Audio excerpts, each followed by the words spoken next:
आज़ादी का मतलब हुआ कि मैं आज यहाँ जिस तरीके से खड़ी हूँ, अल्हम्दुलिल्लाह से आज़ाद हूँ। ये हमारा मुल्क है, बट जब हमें आज़ादी मिली तो ऐसा लगता है कि एक खुला आसमान है, हाँ हम सोने की चिड़िया हैं और हम आज़ादी तरीके से मतलब आसमान में उड़ सकते हैं। आदाब नाजरीन, मैं रियाज मलिक आप सभी का इस्तकबाल करता हूँ।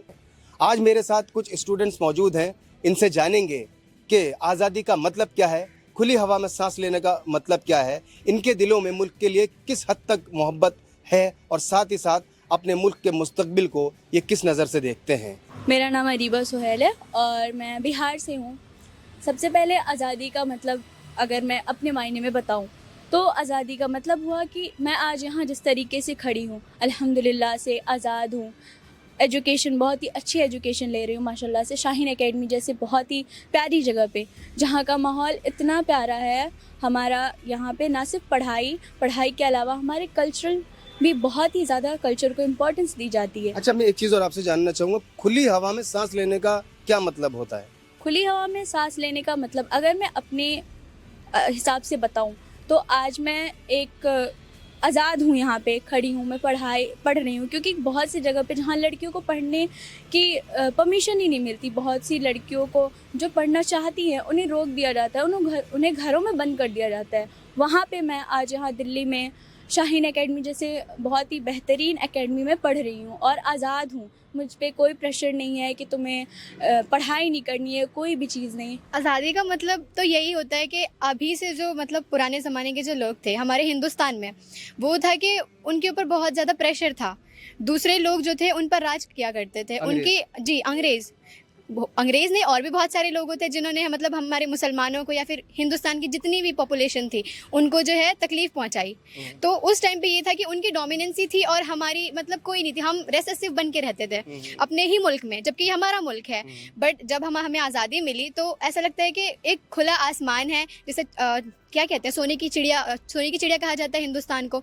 तो अब ऐसा महसूस होता है कि हाँ हम सोने की चिड़िया हैं और हम आज़ादी तरीके से मतलब आसमान में उड़ सकते हैं। आपके दिल में अपने मुल्क के लिए किस हद तक मोहब्बत है और अपने मुल्क के मुस्तकबिल को आप कहाँ देखती हैं? मैं अभी का तो मुझे नहीं पता, क्योंकि बहुत सारे पॉलिटिशियंस अलग अलग हैं, उनके अलग थॉट्स हैं। बट मेरे पर्सपेक्टिव से मैं अगर देखूं तो मुझे ऐसा लगता है कि हर एक इंसान को उसको बोलने का मौका दिया जाए। हर एक इंसान इंडिया में, हिंदुस्तान में, सबके पास एक अपनी ज़बान है जो वो बोल सकता है, वो अपनी बातें रख सकता है।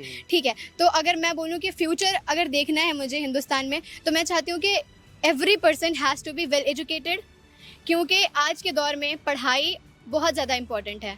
आज अगर हम अपने माँ बाप को देखें, हमारे माँ बाप पढ़े लिखे तो हैं, बट हम एक ऐसी जगह पे जाते हैं जहाँ पे हम हायर एजुकेशन ले रहे होते हैं, तो वहाँ पे हमारे पेरेंट्स को ऐसे ट्रीट किया जाता है जैसे उन्हें कुछ नहीं आता है, जबकि हमने उनसे सीखा है। तो मैं ये चाहती हूँ कि हम अगर फ्यूचर में पेरेंट्स बने तो हम ऐसे पेरेंट्स बने कि हमारे जो आने वाले जनरेशन होंगी वो ये कहेंगे कि हाँ हमारे पेरेंट्स वेल एजुकेटेड हैं और जो है उनके पास राइट्स है हर चीज़ बोलने की, अपनी बात को खोल कर रखने की। आपको जो है अपने मुल्क की तरक्की में अगर कहा जाए कि आप ये बताइए आपने अभी तक अपने मुल्क की तरक्की के लिए क्या किया है, तो आप क्या कहेंगी? मैं तो यही कहना चाहूँगी कि मैंने कभी भी अपने मुल्क के लिए बुरा नहीं समझा है, सोचा है, क्योंकि वतन से मोहब्बत ईमान की अलामत है। तो एज अ मुस्लिम वतन से बहुत मोहब्बत है और हम जिस फील्ड में हैं एज अ डॉक्टर, तो हम फ्यूचर को ब्राइट करने के लिए तो मतलब डॉक्टर बन रहे हैं ना, ताकि हम आने वाले फ्यूचर में जो लोग होंगे, जो पेशेंट्स होंगे, उनके बीच में हम ये बताएंगे कि मतलब डॉक्टर्स कितने इंपॉर्टेंट हैं।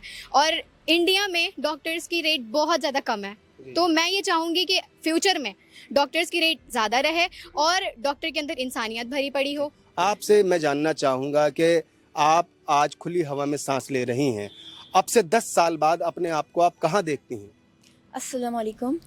मेरे लिए सबसे बड़ा मतलब आज़ादी का इंडिपेंडेंस ही है और फ्यूचर में बस मैं अपने आप को एक इंडिपेंडेंट डॉक्टर देखना चाहती हूँ, एक डॉक्टर बनना चाहती हूँ, अपनी देश की भलाई के लिए एक डॉक्टर बनना चाहती हूँ फॉर श्योर। और सबसे बड़ा, जब इंसान खुद इंडिपेंडेंट हो जाता है तो उसको सबसे ज़्यादा आज़ादी तभी फील होती है जब वो इंडिपेंडेंट हो जाता है, और उसके लिए हमें सबसे ज़्यादा हायर एजुकेशन चाहिए फॉर श्योर। अच्छा, कहा जाता है कि मुसलमान तो जो है चाय की टपरी और पंचर जोड़ने में मसरूफ़ है, पढ़ाई लिखाई पे ध्यान नहीं देता है। आप बच्चियों को देख के तो मुझे ऐसा नहीं लगता, आप इस बारे में क्या कहना चाहेंगी? मतलब मुसलमान सिर्फ एक जगह तक ही सीमित नहीं है, हर अलग अलग फील्ड में आपको मुसलमान देखने को मिलेंगे। आप शाहीन में ही एक नज़र मार सकते हैं, आपको हर कोई मुसलमान लड़कियां दिखेंगी, आपको यहाँ बहुत सारी आपको अलग अलग फील्ड में भी मुसलमान मिलेंगे। बेशक से मुसलमान की तरक्की हो रही है, पर मतलब मुसलमानों को और तरक्की की ज़रूरत है अभी। इन्होंने कहा कि मुसलमानों को तरक्की की ज़रूरत है।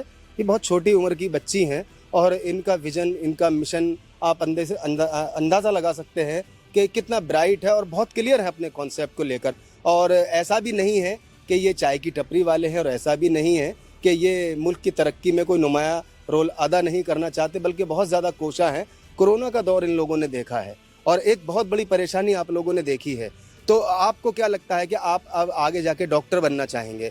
तो अल्लाह ना करे, खुदा ना करे, कभी कोई इस तरह की एक मुसीबत आती है 10-20 साल में, जब आप अपने फील्ड में माहिर हो जाते हैं, प्रोफेशन में शामिल हो जाते हैं, डॉक्टर बन जाते हैं, तो अपनी खिदमत कैसे अंजाम देंगे मुल्क की तरक्की के लिए, मुल्क की खिदमत के लिए? सर बेसिकली कोरोना के टाइम पे हमने ये देखा था कि लोग सही ट्रीटमेंट के लिए परेशान हो रहे थे। वो उन्हें पर्टिकुलरली एक बेड भी नहीं मिला था कि जो जाके हॉस्पिटल में सही से रेस्ट कर पाएँ। वो एक वक्त था, लोग ऑक्सीजन सिलेंडर के लिए भी परेशान हो रहे थे। लोग चाह के भी नहीं, अगर उनके पास पैसा है तो भी वो सही ट्रीटमेंट नहीं ले पा रहे थे, क्योंकि इंडिया में फैसिलिटीज़ की बहुत कमी है। तो बेसिकली अगर हम कहीं से स्टार्ट करना चाहेंगे तो हमें ये होगा कि हम सही फैसिलिटी प्रोवाइड करें, चाहे वो गवर्नमेंट हॉस्पिटल हो या प्राइवेट हॉस्पिटल हो। उन मतलब एक अनप्रिविलेज सिटीज़ या कुछ ऐसे विलेजेस इंडिया में। आप पढ़े लिखे सुलझे हुए स्टूडेंट हैं और इतने सुलझे हुए स्टूडेंट बहुत कम मिलते हैं। मैं आपसे ही जानना चाहूँगा, आपका एक प्रोफेशन आगे जाके बनेगा कि आप डॉक्टर बनेंगी। आपके सामने दो अलग अलग तरह के मरीज होंगे, एक किसी मज़हब से होगा, एक किसी मज़हब से होगा। तो आप मज़हब देख के इलाज करेंगी या उसको मरीज देख के समझ के करेंगी? देखिए सर, अगर रिलीजियस की बात हो रही है तो इंडिया में, हिंदुस्तान में बहुत सारे रिलीजन है। तो हमारा जो मज़हब होता है इस्लाम, वो हमें ये नहीं सिखाता कि आप रिलीजियस में जो है डिफ्रेंशिएट करो, ठीक है। और अगर डॉक्टर की बात करें तो डॉक्टर का मतलब ही ये होता है कि इंसान की जान बचाना, ठीक है। तो अगर हमें अल्लाह ने इतना बेहतर बनाया है कि हमें डॉक्टर की पोजीशन मिल गई है, तो मैं डिफ्रेंशिएट कैसे कर सकती हूँ? तो क्योंकि मुझे अल्लाह के पास भी तो जवाब देना है। और सबसे पहली बात तो मेरे अंदर खुद इंसानियत होनी चाहिए कि मैं दोनों में डिफ्रेंशिएट ना करूँ, जबकि दोनों की हालत इतनी बुरी होगी कि मुझे दोनों को बचाना है। तो मैं उस टाइम पे ये ज़्यादा प्रेफर करूँगी ना कि मुझे उनकी जान बचानी है, बल्कि ये थोड़ी ना देखूँगी कि वो मुस्लिम है या नॉन मुस्लिम है या फिर अदर रिलीजियस के हैं। तो मेरे नज़दीक जो है रिलीजन का कोई रोल नहीं आता है, यहाँ पर बात सिर्फ इंसानियत की होती है। और हमें बचपन से, मुझे स्पेशली मेरे माँ बाप ने यही सिखाया है कि आप एक ऐसे कंट्री में रहते हो जहाँ पर जो है मुस्लिम्स को तो बहुत ही लो वे में देखा जाता है कि नहीं, ये कुछ नहीं कर सकते हैं। बट मेरे पेरेंट्स ने मुझे सिखाया है कि तुम अपने ऐसे पर्सपेक्टिव रखो कि मुस्लिम हो, नॉन मुस्लिम हो या फिर किसी भी रिलीजियस का हो, सब इक्वल है। लेकिन आज का जो मुसलमान है, आज का ये जो यूथ मुसलमान है, ये बहुत क्लियर है। आप इनकी बातों को सुन रहे होंगे, बिल्कुल साफ वो इनका जहन है और ये पढ़ रहे हैं। कहाँ के ये स्टूडेंट हैं। मैं आपसे जानना चाहूँगा कि आप ये बताइए, अब से 10 साल पहले का हिंदुस्तान क्या था और अब से 10 साल के बाद का हिंदुस्तान क्या होगा आपकी नज़र में? मेरी नज़र में 10 साल पहले जो भी हिंदुस्तान में चीज़ें थी, माशाल्लाह से बहुत सी चीज़ें हैं जो चेंज हुई।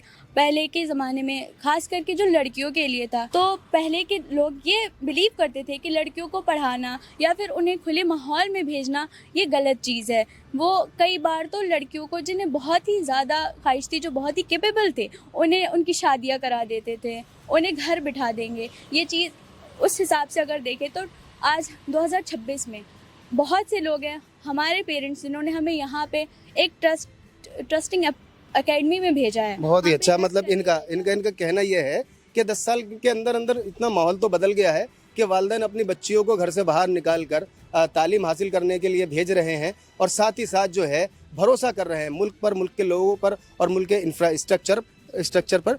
एक सवाल और है, आप सब लोगों से मेरा ये सवाल है कि 15 अगस्त 26 जनवरी पे नारे लगा देना, झंडे फहरा देना ही क्या सिर्फ मुल्क से मोहब्बत करना है या फिर इसके अलावा आप कुछ और भी समझते हैं? 15 अगस्त में सिर्फ नारे लगाने से कुछ नहीं होता। अगर हम नारे लगाते हैं तो उसके पीछे हमारी मेंटालिटी होनी चाहिए कि हम अपने देश के लिए कुछ करें, हम अपने देश के लिए अच्छी ख्वाहिशें रखें, ना कि हमारे दिमाग में हो कि अगर ये नारे लगा रहे हैं इनके साथ हम भी लगा देते क्या हो गया। ऐसा कुछ नहीं होता। अगर हम देश के लिए इतनी अपनी आवाज़ में ताकत रखते हैं कि हम एक नारा लगा सके, तो हमारे अंदर ये भी ताकत होनी चाहिए कि हम उस देश के लिए कुछ कर सकें। ये वो मुल्क है कि जिसकी तरफ इशारा करके मेरे नबी हुजूर अक़दस सल्लल्लाहु अलैहि वसल्लम ने इशारा किया था कि इस तरफ से मुझे मोहब्बत की खुशबू आती है, एकता की खुशबू आती है, ईमान की खुशबू आती है और ठंडी हवा के झोंके मुझे महसूस होते हैं। तो अल्हम्दुलिल्लाह कि हम लोग हिंदुस्तान में पैदा हुए और हिंदुस्तान के हम लोग यहाँ के रहने वाले हैं, बाशिंदे हैं। अपने मुल्क पे आपको कैसे फ़ख्र महसूस होता है? अगर देखूंगी कि मुझे इंडिया किस तरीके का लगता है, तो हमारे बहुत पुराने बहुत सारे जैसे APJ अब्दुल कलाम हो गए, और फिर मतलब बहुत पुराने जो हमारे सोल्जर्स थे, वॉरियर्स थे जो, तो उन्होंने, उनका भी बहुत बड़ा कंट्रीब्यूशन था। उन्होंने बहुत सारे इन्वेंशंस किए थे। तो उन सबको अगर देखें तो फिर उस वजह से प्राउड होता है कि हाँ, ये हमसे बिलोंग करते हैं और हमें भी कुछ इनकी तरह ही करना है। और इंडिया में रहने के बाद अब ऐसा महसूस नहीं होता है कि हम कुछ नहीं कर सकते हैं। मैं अपने मुल्क को सबसे पहले तो इज़्ज़त देना चाहूँगी, जो कि शायद थोड़ी कम हो गई है आजकल के लोगों के जहन व गुमान में नहीं है शायद। मैं सबसे पहले अपने इज़्ज़त देना चाहूँगी। इन्होंने कहा कि अपने मुल्क को सबसे पहले इज्जत देना, ये भी ईमान का हिस्सा है। ईमान का हिस्सा है। इनके वालिदैन ने, इनके पेरेंट्स ने इनकी जो परवरिश की है, ये बहुत ही अच्छी तालीम दी है कि सबसे पहले हमें अपने मुल्क से मोहब्बत करनी है। मैं अगर यहाँ से कहीं जाऊँ तो मैं ये देखूँ कि मेरा जो कंट्री या फिर इंडिया एक टॉप मोस्ट कंट्री में है, जहाँ एजुकेशन हाई हो, लिटरेसी रेट हाई हो, इक्वालिटी हो, लोगों में कम नफरत हो एक दूसरे में, एक अच्छी और अमन वाली ये कंट्री बनी सर है। बहुत बदलाव है उस पिछले ज़माने से। तो पहले तो सबको पढ़ाई चाहिए थी, लेकिन पहले कुछ भी पढ़ाई नहीं थी, और ये जो सारी प्रॉब्लम्स थे ये सारी पढ़ाई की वजह से ही थी। हम सबको पढ़ाई चाहिए, एंड अब तो माशाल्लाह बहुत कुछ है हमारे पास, बहुत सारी अपॉर्चुनिटीज़ हैं। ईमान का तकाजा क्या कहता है कि हम जिस मुल्क में रहें उसके लिए कैसे रहें? उसके लिए सबसे पहले हमारे दिल में खुददारी होनी चाहिए। उसके लिए हमारे दिल में कोई बेईमानी नहीं चाहिए, जो यहाँ पर लोग करते हैं आजकल, बहुत लोग करते हैं, जो अपने ही मुल्क में रहकर जो इतनी बेईमानी करते हैं, सबसे पहले वो अपने दिल से हटा देनी चाहिए। अपने मुल्क के लिए इज़्ज़त, मोहब्बत, ये हमारे दिल में होना चाहिए सबसे ज़्यादा। तो आप क्या कहना चाहिए इस बारे में? जी, मुल्क के बारे में। जी जी।